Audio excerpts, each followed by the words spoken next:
Unity Station rotated through its cycles with mechanical indifference to the diplomatic tensions it hosted. Marcus Webb had stopped noticing the rotation after his first month. Your body adapted to artificial gravity. Your circadian rhythm accepted whatever schedule the station imposed. And eventually, you just existed in the space without thinking about the fact that you were orbiting in neutral buffer zone between two species that had spent 40 years trying to kill each other. 18 months Marcus had been here. 18 months of keeping environmental systems running, interfacing human and Ashkari technology that had never been designed to work together, and developing a comprehensive understanding of how many ways atmospheric processors could fail when stressed beyond their design specifications. He'd also developed the habit of talking to himself. Not full conversations. Marcus wasn't that far gone yet. Just muttered observations, complaints directed at malfunctioning equipment, occasional philosophical musings that helped him process the absurdity of his situation. It was a coping mechanism for isolation, a way to fill the silence in maintenance tunnels where he spent 12-hour shifts alone. Today's project involved atmospheric processors in Section 7 Delta, a junction where human and Ashkari environmental systems met in an interface that the station's original engineers had apparently designed while drunk or possibly actively hostile to the concept of maintainability. Marcus was 3 hours into diagnostics, lying on his back beneath a tangle of conduits that represented two completely incompatible engineering philosophies forced into cooperation. "This is stupid," he muttered, adjusting flow regulators that protested every input. "Humans build everything like we're expecting it to break and need field repairs. Ashkari build everything like it's a religious artifact that'll run perfectly forever if you just respect its aesthetic principles. Put them together, and you get systems that are both fragile and impossible to access.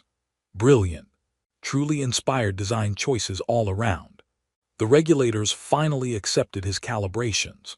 Marcus made notes on his diagnostic pad, comparing human and Ashkari approaches to environmental management. The Ashkari system was objectively more elegant. Efficiency curves that human engineering couldn't match, resource utilization that seemed almost wasteful, until you realized how much redundancy it built in through harmonic load balancing. "I hate that their engineering is better," Marcus said to the conduits above his head. "We spent 40 years fighting them, and it turns out they're just better at building life support systems.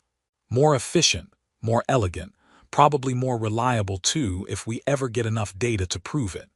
Really undermines the whole, humanity triumphant through superior technology narrative." He slid out from beneath the interface junction, sat up, and rubbed his face. Fatigue was catching up with him. He'd been running double shifts because the station's other maintenance engineer had rotated home last week, and the replacement hadn't arrived yet.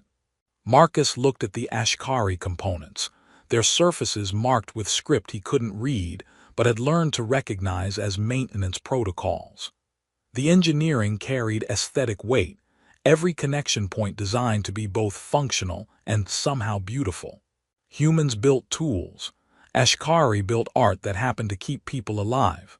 "Maybe we don't deserve the peace," he said quietly, voicing doubts he'd never speak in official contexts. "If one species is genuinely better at the practical stuff that matters, keeping people alive, managing resources, building sustainable systems, maybe the moral high ground we keep claiming is just propaganda. Maybe the Karem truce is charity from people who could have one, but got tired of fighting inferiors." The thought sat uncomfortable in his chest. Marcus believed in the peace, worked every day to maintain the systems that made it physically possible. But belief and doubt weren't mutually exclusive. You could want something and question whether you deserved it. He was packing his tools when movement in his peripheral vision caught his attention. Marcus turned and found an Ashkari woman standing in the corridor junction, about 30 feet away, perfectly still in the way her species did when they wanted to observe without interfering.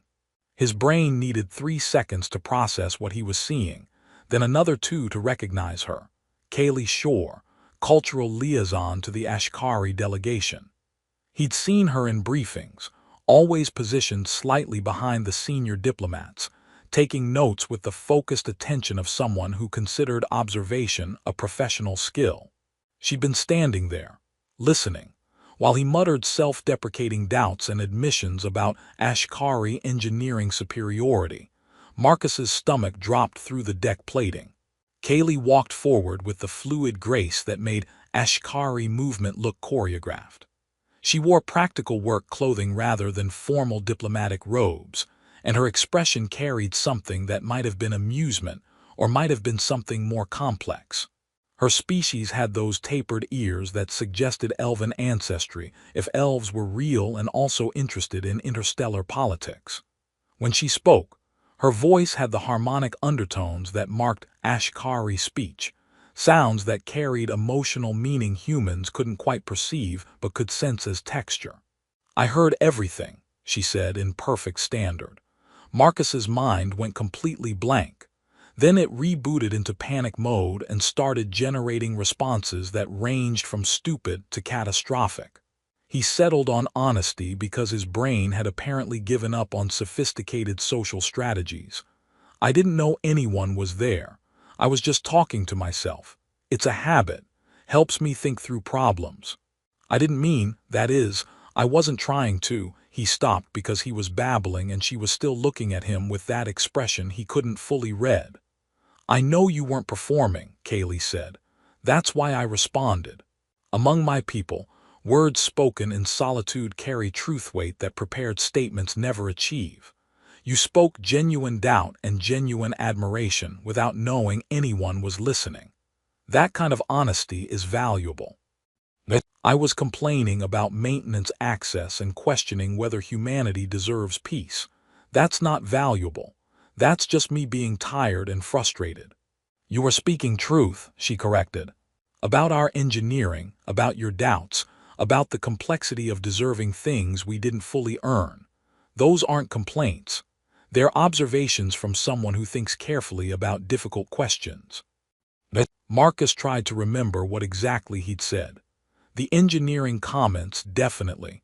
The doubts about human worthiness. Had he said anything else? His memory was unreliable under stress, and this definitely qualified as stress. "I also heard you describe our cultural approach to system design as aesthetic principles," Kaylee continued, and now she was definitely amused. "And you called our engineering art that happens to keep people alive. That's actually perceptive. Most humans dismiss our design philosophy as impractical ornamentation." "It's not impractical," Marcus said automatically. "The harmonic load balancing alone provides redundancy that human engineering achieves through brute force component duplication. Your approach is more elegant and probably more resilient. I just don't always understand the underlying principles." "See, genuine admiration without performance. You speak more truth to yourself than most people speak in formal testimony." Something in the way she said that triggered alarm bells. Marcus had attended enough cultural briefings to know that Ashkari took communication seriously, that their language carried layers of meaning humans struggled to fully comprehend. "When you say you heard everything," he asked carefully, "is that just acknowledging that you were present, or does it mean something specific in your culture?" Kaylee's expression shifted subtly. "It means I invoke the right of listening. I formally acknowledge that I witnessed truth spoken in solitude, and I register your words as oath-worthy testimony about your understanding of Ashkari culture and human Ashkari relations." Marcus's engineering mind immediately recognized that he just stepped on a cultural landmine whose detonation he didn't fully understand. What does oath-worthy testimony mean in practical terms? "It means I've named you as consort witness to my clan. Your observations about our engineering, your doubts about human worthiness, your admissions of genuine admiration, all of it is now registered as binding truth in Ashkari legal and cultural frameworks. You have standing to speak about my people with authority. That's usually reserved for those born into our society.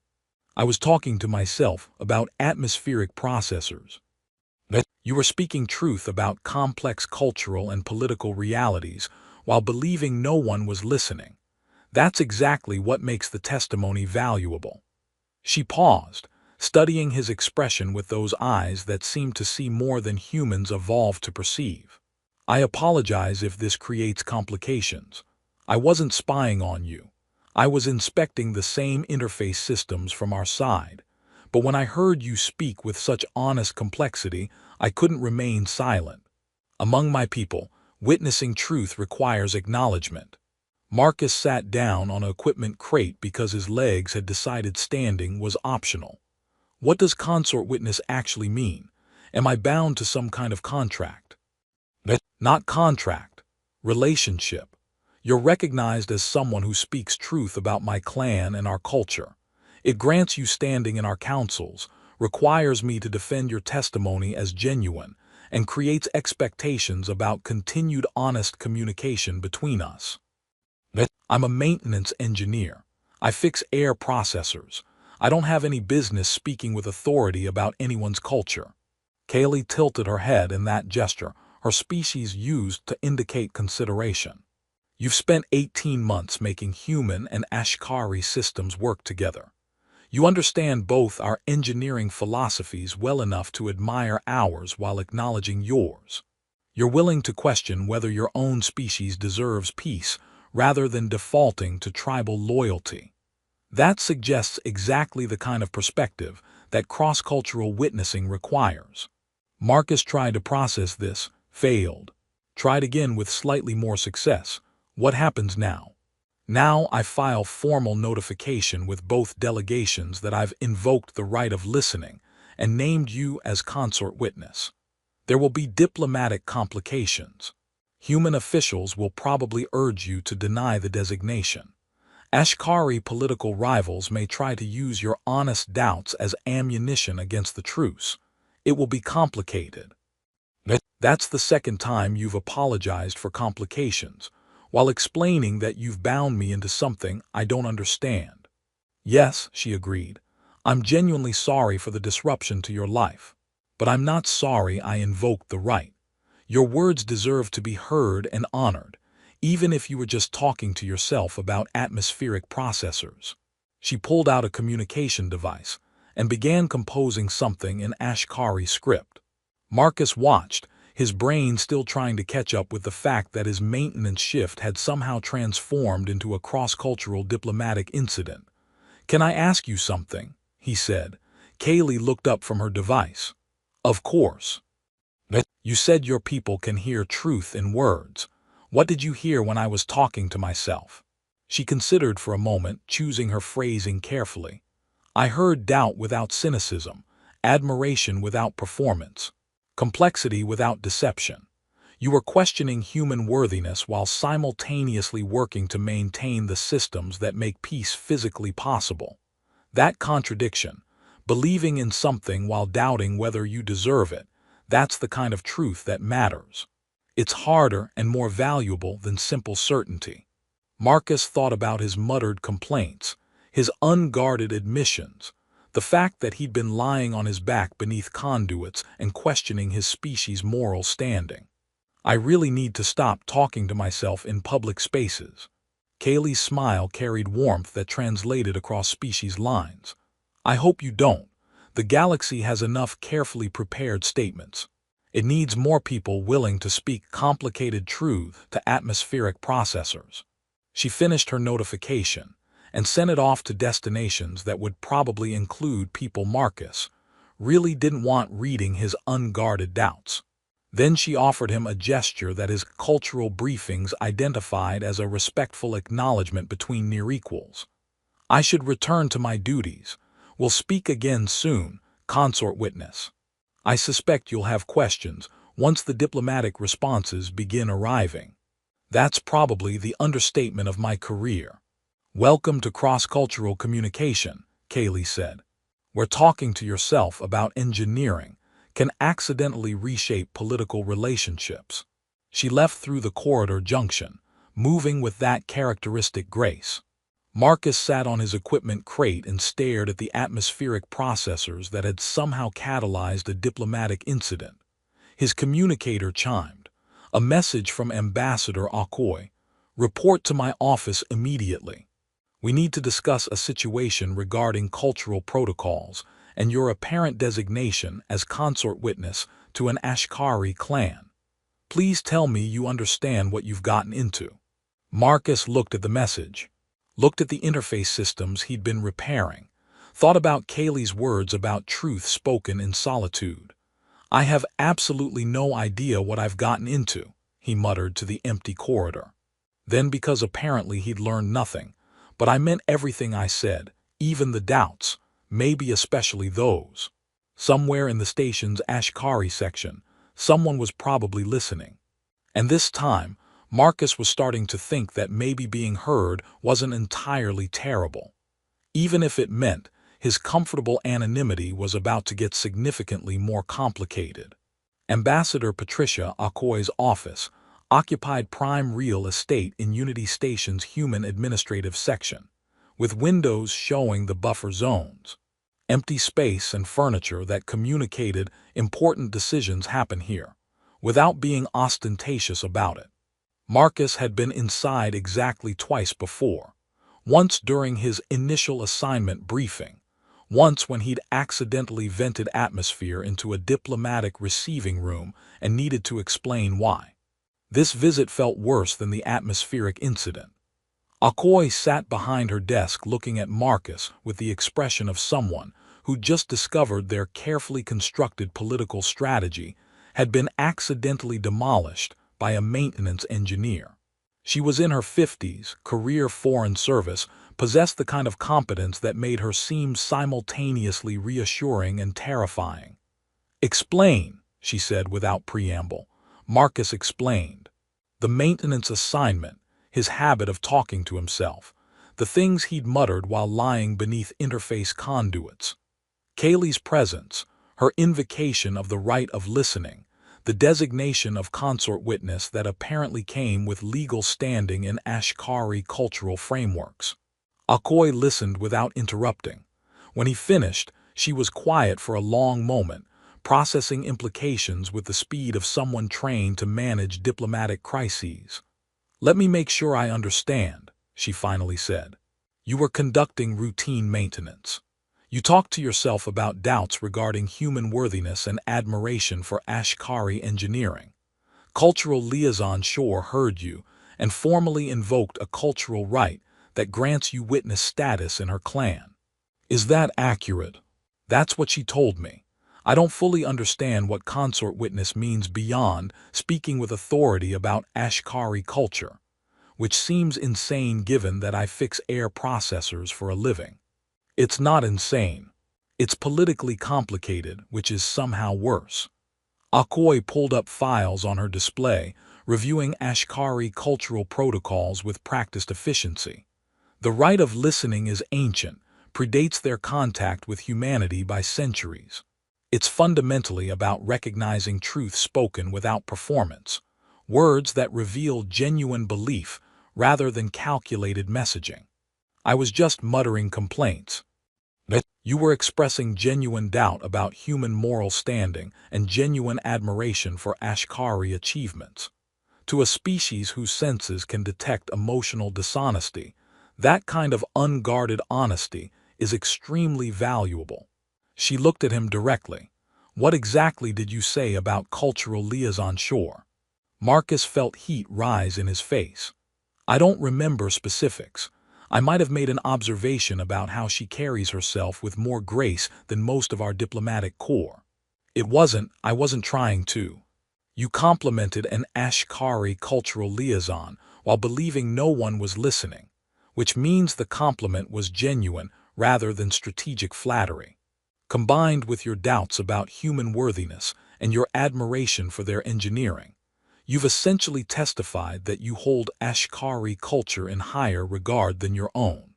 That's not what I meant. Intent doesn't matter. You spoke from genuine emotion. She heard it with senses that can literally perceive sincerity. Now you're designated as someone who can testify truthfully about Ashkari culture, which gives you standing but also makes you politically vulnerable. Someone knocked on the door. Akoi called entry, and Commander James Hartley entered, head of Human Security Forces on Unity Station, former military intelligence, currently looking like he'd prefer to be literally anywhere else. Ambassador, we've received formal notification from the Ashkari delegation, Hartley said. Cultural Liaison Shore has invoked the right of listening and designated maintenance engineer Webb as consort witness to the Shore clan. They're requesting formal acknowledgement from our delegation and offering Webb provisional standing in cross-cultural proceedings. Provisional, Akoi repeated. What are the conditions? He must testify before their High Council about his stated beliefs regarding human Ashkari relations. If his testimony under resonance examination confirms the genuine nature of his expressed doubts and admirations, the consort witness designation becomes permanent. If he's found to have spoken falsely, if his words were performance rather than truth, it dishonors both him and Cultural Liaison Shore. Marcus felt the walls closing in. What happens if I just refuse? If I say this was all a misunderstanding, and I don't want to be involved in cultural rights, I don't understand. You insult Cultural Liaison Shore's judgment, Hartley said bluntly. Denying the right after it's been invoked implies her assessment of your sincerity was wrong. For a species that values truth perception as a fundamental cultural skill, that's profound dishonor. It also undermines the truce, Akoi added. The Karam peace is built on good faith between species. If we refuse to honor Ashkari cultural protocols when they're inconvenient, it signals that our commitment to cooperation is conditional. Hardliners on both sides will use it as evidence that lasting peace is impossible. Marcus looked between them. So I'm trapped. If I refuse, I dishonor Kaylee and potentially damage the peace. If I accept, I have to testify before their High Council about doubts I expressed while talking to myself in a maintenance tunnel. Those are my options. Essentially, Akoi confirmed, though there's a third possibility. You could testify and lie. Claim your words were idle complaints rather than genuine beliefs, that you were just venting frustration without real conviction. To a species whose senses can detect emotional dishonesty, that seems like a spectacularly bad plan. It is, Hartley agreed. Ashkari resonance perception isn't perfect, but attempting deliberate deception in formal testimony would be obvious. You'd fail, dishonor yourself and Liaison Shore, and confirm every hardliner's belief that humans are fundamentally duplicitous. Marcus rubbed his face. 18 months of comfortable anonymity destroyed by one unguarded conversation with atmospheric processors. What do you recommend? Akoi and Hartley exchanged glances, some unspoken communication passing between them. The ambassador spoke first. Officially, I recommend you testify with careful precision. Answer their questions honestly but without elaboration. Confirm the basic truth of your statements while contextualizing them as momentary thoughts rather than deep convictions. It's threading a needle, but it's possible. And unofficially, Akoi's expression softened slightly. I think Cultural Liaison Shore heard something in your words that she valued, genuine complexity in a place where everyone performs simplistic certainty. The right of listening exists because Ashkari culture recognizes that truth spoken without audience is often more valuable than prepared testimony. If you testify with the same honesty that invoked the right, you'll probably survive the experience. You might even strengthen the peace by demonstrating that humans are capable of genuine self-reflection. Or I'll confirm that we're conflicted and uncertain, which doesn't exactly project strength. The Ashkari don't value projected strength the way we do, Hartley said.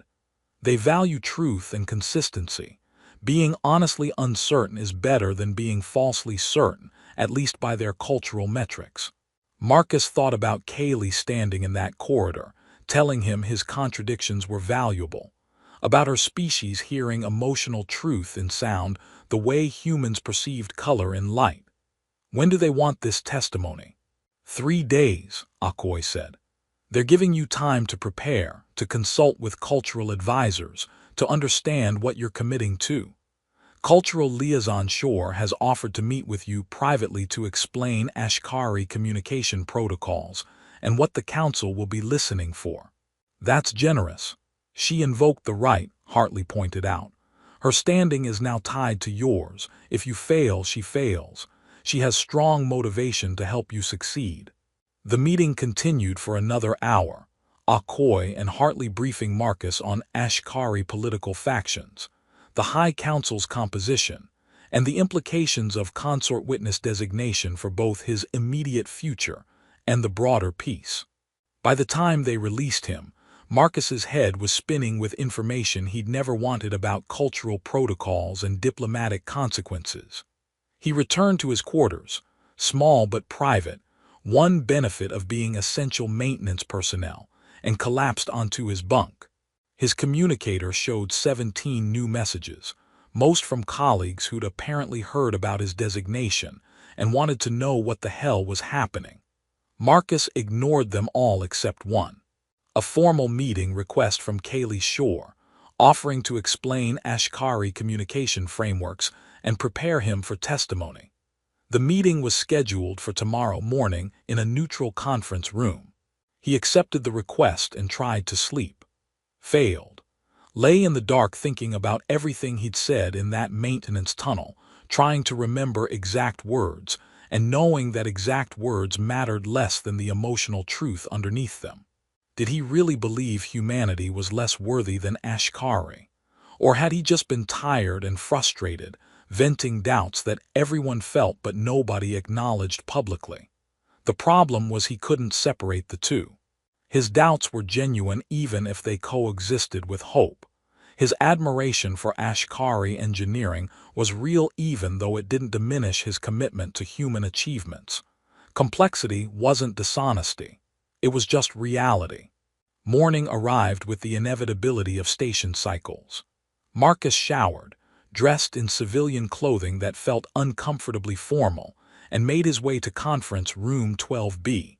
Kaylee was already there, reviewing something on a data tablet, still wearing practical work clothes rather than diplomatic robes. She looked up when he entered and offered that gesture of acknowledgement. "Thank you for meeting with me. I know this situation is uncomfortable."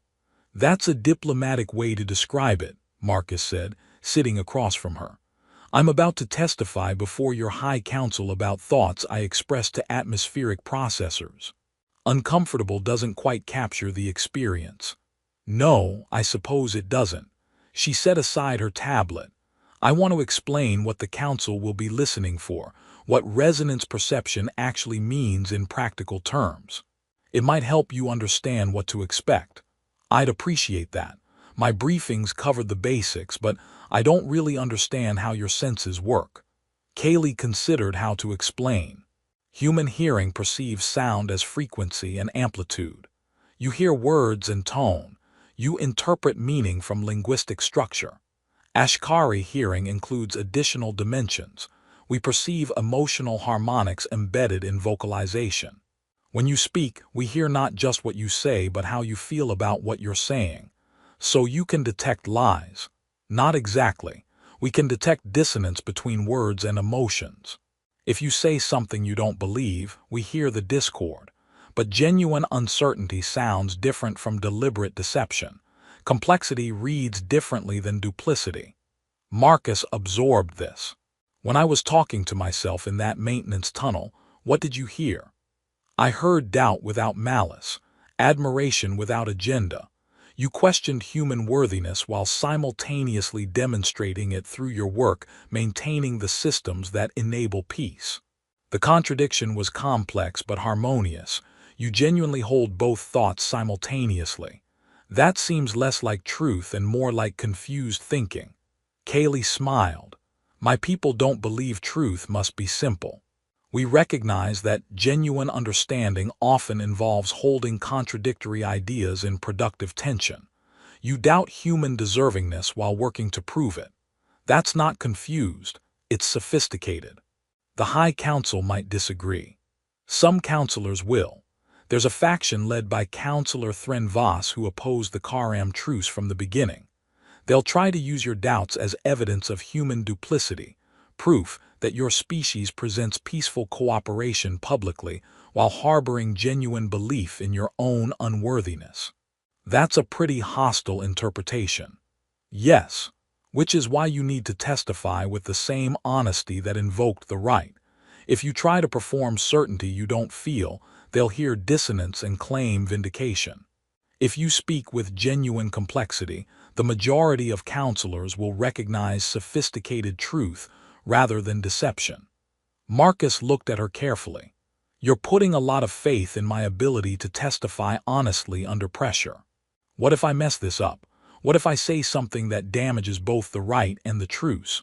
Then we both suffer consequences, Kaylee said simply. I invoked the right knowing the risks. I heard truth worth defending, and I chose to defend it. If I was wrong about your sincerity, I'll accept responsibility for that misjudgment. That's a lot of responsibility to place on someone you'd never spoken to before yesterday. I'd been observing you for weeks, Kaylee admitted. Watching how you worked, how you interacted with both human and Ashkari systems. You approached everything with careful attention and genuine respect. When I heard you speak unguarded truth, it confirmed observations I'd already made. Marcus felt something shift in his understanding. You invoked the right deliberately. This wasn't just you responding to unexpected words. You were waiting for an opportunity to hear me speak without performance. Yes, she confirmed without apparent shame. The Shore clan believes cross-species understanding requires witnesses who speak truth rather than diplomacy. I thought you might be such a witness. Your words confirmed it. I'm a maintenance engineer. You're someone who understands both species' approaches to essential problems and can admire both while recognizing their limitations. That's exactly the perspective we need. She pulled up files on her tablet. Let me show you the council's composition. You need to understand who you're testifying to. They spent the next 3 hours reviewing Ashkari political factions, council dynamics, and the specific counselors who would be evaluating Marcus's testimony. Kaylee explained resonance protocols, how to structure responses for clarity, and what kinds of questions to expect. Counselor Thren will try to trap you in contradictions, she warned. He'll point out that you express doubts while working to maintain peace, and he'll argue this proves duplicity. The key is acknowledging the contradiction without treating it as evidence of deception. How do I do that? By explaining that genuine commitment can coexist with genuine doubt. You can believe in peace while questioning whether your species fully deserves it. Those aren't contradictory positions. They're complementary aspects of honest assessment. You make it sound simple. It's not simple, but it's true, and truth is what resonance examination reveals. She paused. I should warn you, the testimony will be uncomfortable. Having counselors literally hear your emotional state while you speak about difficult topics feels invasive. But that discomfort is part of the process. They need to hear not just your words but your genuine emotional relationship to those words. Marcus spent the next 2 days preparing. He met with human cultural advisors who provided context on Ashkari communication norms. He reviewed his own stated beliefs, trying to understand his genuine positions on human worthiness and cross-species cooperation. He practiced speaking with unguarded honesty in front of diplomatic staff who provided feedback on emotional consistency. By the 3rd day, he felt simultaneously overprepared and completely unprepared. He understood the theory of resonance testimony, but couldn't shake the feeling that having an alien species literally here, his emotional state was going to be profoundly uncomfortable. The council chamber was located in Unity Station's Ashkari administrative section, in a space designed for acoustic clarity. The architecture emphasized sound, curved walls that focused audio, materials chosen for their resonance properties, spatial arrangements that ensured every counselor could hear perfectly from their designated positions. 9 counselors occupied a semicircular arrangement facing a central testimony platform. Marcus recognized several from Kaylee's briefings. Counselor Thren Voss, whose hostility to the truce was well documented. Elder Sari Kal, who'd supported peace but remained skeptical of human capacity for genuine cooperation. Cultural Overseer Marin Shore, Kaylee's clan leader, whose position was now tied to the success or failure of this testimony. Kaylee sat in the witness support position, not speaking but present as the one who'd invoked the right. Her role was to observe, to stand by her judgment, to accept consequences if Marcus's testimony proved her assessment wrong. Ambassador Okoye sat in the human observer section with Commander Hartley and several diplomatic staff. Their expressions ranged from professional neutrality to barely concealed anxiety.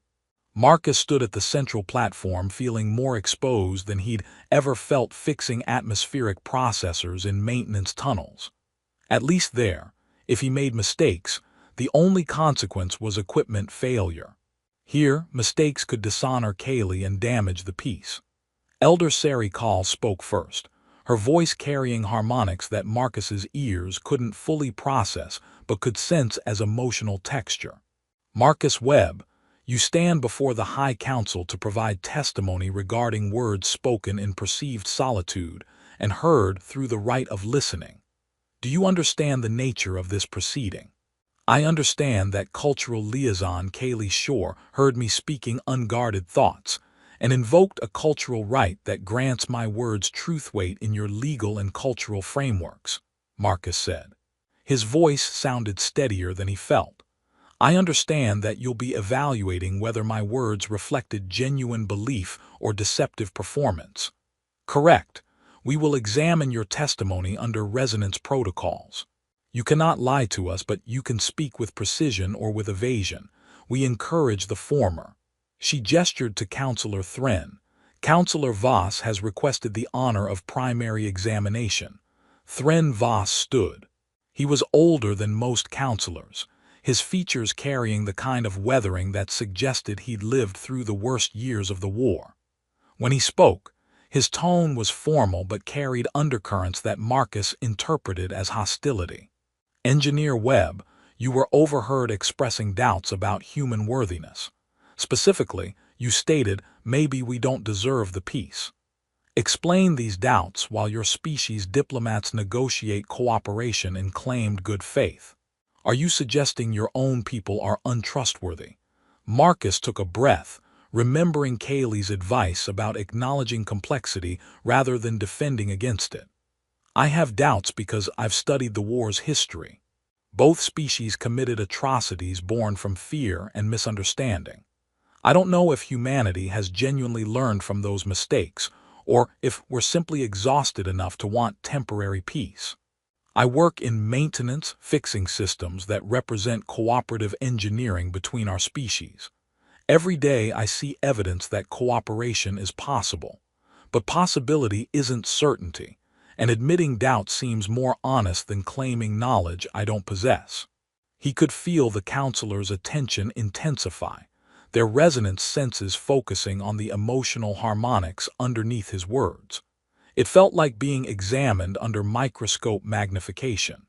You expressed admiration for Ashkari engineering, Thren continued, stating that our systems are more elegant and probably more reliable than human designs. Yet you're employed to maintain human systems. How do we reconcile this admiration with loyalty to your own species' technological approaches? I don't think admiration requires betrayal, Marcus said. Ashkari engineering emphasizes harmonic integration and aesthetic function. Human engineering emphasizes modularity and field repairability. Both approaches have value. I can recognize that your design philosophy achieves certain objectives more elegantly while still appreciating human adaptability. Admiration isn't zero-sum. Another counselor spoke, Overseer Marin Shore, Kaylee's clan leader. The right of listening recognizes truth spoken without performance, You spoke doubts and admiration when you believed no one was listening. This suggests your diplomatic persona is false, that humans present carefully constructed images while harboring contradictory private thoughts. How do you respond to this interpretation? Marcus felt the trap in the question, but also recognized it as an opportunity. I think everyone has private thoughts that don't match their public presentation, he said carefully. The question is whether those private thoughts reflect hidden malice or normal complexity. My doubts about human worthiness don't mean I'm secretly working against peace. My admiration for Ashkari culture doesn't mean I'm betraying humanity. It means I'm a person trying to make sense of complicated situations without simple answers. He paused, then added something unplanned that felt true. Cultural liaison Shore invoked the right of listening because she heard genuine uncertainty and genuine appreciation. I think what makes the right valuable isn't that it captures people being perfectly consistent, but that it captures them being honestly complex. If you want witnesses who only speak simple party lines, I'm not qualified. But if consort witness means testifying to complicated truths, then that's what I'm offering. The chamber was silent except for the subtle acoustic resonance of the space itself. Marcus could feel the counselors processing not just his words, but the emotional harmonics they carried: doubt and conviction, uncertainty and commitment, complexity that was internally consistent even if not externally simple. Counselor Thren shifted tactics. You made observations about cultural liaison Shore herself. You stated that she carries herself with grace that makes human diplomats look clumsy. This seems to cross from professional admiration into personal interest. Were your words about the right, or about the liaison who invoked it? Marcus felt heat rise in his face but answered honestly. I made an observation about how she moves. Professional assessment from someone who spends a lot of time watching people navigate maintenance spaces. The grace I mentioned is real and relevant to cross-cultural understanding. Someone who moves with attention and respect for their environment often thinks with similar qualities. That's not romantic interest, it's professional observation. He could hear how defensive that sounded even as the words left his mouth. Thren's expression suggested he'd heard the same thing, along with emotional harmonics that Marcus couldn't control. You're certain it was purely professional? Thren pressed. I'm certain I was talking to myself about atmospheric processors, not composing romantic declarations, Marcus said. If admiring how someone carries themselves constitutes personal interest, then half of human professional assessment would be classified as romantic pursuit. I observe people. I notice how they interact with their environment. Cultural liaison Shore moves with intentionality that most people lack. That's worth noting whether I'm personally interested or not. Another counselor, one Kaylee had identified as moderate, generally supportive of the truce, spoke up. The witness grows defensive when questioned about personal versus professional observation. Is this because he recognizes elements of personal interest he's uncomfortable acknowledging, or because the questioning misrepresents his clearly stated position? Marcus appreciated the rescue attempt, but also recognized it as a test. Both, probably. I'm defensive because the question feels designed to undermine my credibility by suggesting romantic motivation where I claimed professional assessment. But I'm also uncomfortable because I don't actually know if my observation was purely professional or carried elements of personal interest. I made the comment while alone, without analyzing my own motivations. If you're asking me to retroactively categorize unconscious observations, I can't do that with certainty. The honesty felt risky, but also necessary. Claiming absolute certainty about his own motivations would sound false to senses that could hear emotional discord. The testimony continued for hours. Counselors probed every aspect of his stated beliefs about human worthiness, Ashkari culture, the viability of lasting peace, his observations about Kaylee specifically and Ashkari generally. Marcus answered with the same unguarded honesty that had gotten him into this situation, refusing to perform diplomatic certainty he didn't feel. By the time Elder Sari called for recess, Marcus was exhausted in ways that had nothing to do with physical fatigue. Having his emotional state examined by 9 alien counselors while discussing uncomfortable truths about his own species' moral standing was profoundly draining. Kaylee met him in a private chamber during the break, bringing water and something that looked like food but smelled faintly of minerals. "You're doing well," she said quietly. "I'm being honest, which apparently counts as doing well in contexts where most people lie. More than you realize. Several counselors have already indicated privately that your testimony carries the complexity they were hoping to hear. Thren's faction is losing ground. He's going to keep pushing on the personal interest angle, isn't he? Probably, but your response was perfect, acknowledging uncertainty about your own motivations rather than claiming false certainty. That reads as sophisticated self-awareness rather than evasion." Marcus drank the water. It was colder than station standard, which meant it came from Ashkari sections where environmental preferences ran cooler than human comfort zones.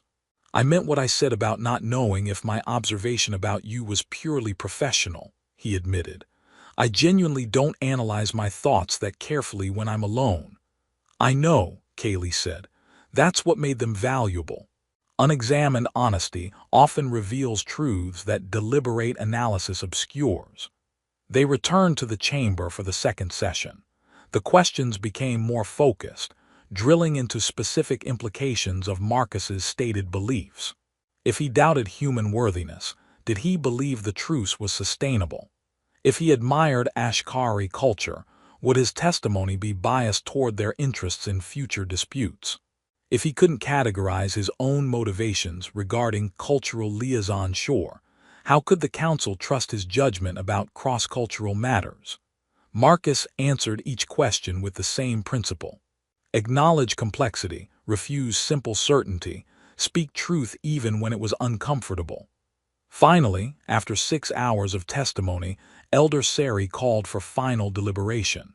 The council would consult privately and announce their judgment within 3 hours. Marcus was escorted to a waiting chamber with Ambassador Okoye and Commander Hartley. Both looked cautiously optimistic. "That was either brilliant or catastrophic," Okoye said. "I genuinely can't tell which." "I was honest," Marcus said. "Whether that's brilliant or catastrophic depends on whether they value honesty or certainty." "They value truth," Hartley said. "Question is whether your particular truths support or undermine their political positions." The wait was excruciating. Marcus tried to rest, but his mind kept replaying testimony, second-guessing responses, wondering if he'd said too much or too little. Kaylee visited briefly, offering encouragement but clearly also anxious about the outcome. Finally, they were summoned back to the chamber. The 9 counselors stood in formal array, Elder Sari at the center. When she spoke, her voice carried weight that transcended mere sound. "The High Council has deliberated regarding the testimony of Marcus Webb and the validity of the right of listening invoked by cultural liaison Kaylee Shore. We have heard his words under resonance examination. We have perceived the emotional truth beneath his statements." She paused, and Marcus felt the weight of judgment about to fall. Counselor Thren's faction argued that Engineer Webb's doubts prove human duplicity, that his species presents cooperation publicly, while privately believing themselves unworthy partners. This argument has merit if we interpret doubt as evidence of deception. Marcus's stomach dropped. "However," Elder Sari continued, "the majority of this council recognizes a distinction between complex truth and duplicitous falsehood. Engineer Webb spoke doubt without malice, admiration without agenda, and uncertainty without evasion. His contradictions are internally consistent. He genuinely questions human deservingness while simultaneously working to prove it through dedicated service. This is not duplicity. This is sophisticated moral reasoning." Relief started to seep through Marcus's anxiety. Furthermore, his testimony regarding cultural liaison demonstrated appropriate uncertainty about his own motivations rather than false certainty. This suggests self-awareness and intellectual honesty. The council finds that the right of listening was appropriately invoked, and that Engineer Webb's designation as consort witness to the Shore clan is valid and binding. Kaylee's expression showed relief so profound it transcended species barriers. Marcus Webb is hereby recognized as consort witness with all attendant rights and responsibilities. His words carry truth weight in matters concerning human-Ashkari relations and cross-cultural understanding. This judgment is final. The chamber erupted in controlled chaos, Councillor Thren's faction registering formal objections, supporters offering congratulations, diplomatic staff from both species trying to assess immediate implications. Marcus stood at the testimony platform feeling simultaneously vindicated and overwhelmed. Kaylee approached with her clan leader, both offering the gesture of profound respect. "You spoke truth," Overseer Marin said. "Even when truth was complicated and uncomfortable, the Shore clan honors your testimony and welcomes you as consort witness." "I just answered questions honestly," Marcus managed. "That's rarer than you think," Kaylee said quietly. "Especially under examination designed to reveal emotional discord. You maintained integrity under pressure that breaks most people." Ambassador Akoy was already working communications channels, managing the political fallout and implications. Commander Hartley looked genuinely impressed, which Marcus suspected didn't happen often. The formal proceedings concluded, and Marcus was released to return to his normal duties, though normal would apparently now include occasional testimony as consort witness when cross-cultural disputes required someone who could speak truth about both species. 6 months later, he was back in Section 7 Delta, repairing the same atmospheric processors that had catalyzed everything. Kaylee joined him sometimes, learning about human environmental systems while teaching him Ashkari communication nuances that went beyond cultural briefings. They developed genuine friendship built on the foundation of that first unguarded conversation. Two people figuring out how to bridge species differences through honest communication and shared work. Marcus was muttering his usual stream of consciousness observations when he caught himself mid-sentence and looked at Kaylee, who was monitoring Ashkari interface systems nearby. "You're doing it again," she said with that smile that translated across species lines, "speaking truth to equipment." "At least now I know someone's listening," Marcus said. "Take some of the pressure off thinking I'm talking to myself." "You were never talking to yourself," Kaylee observed.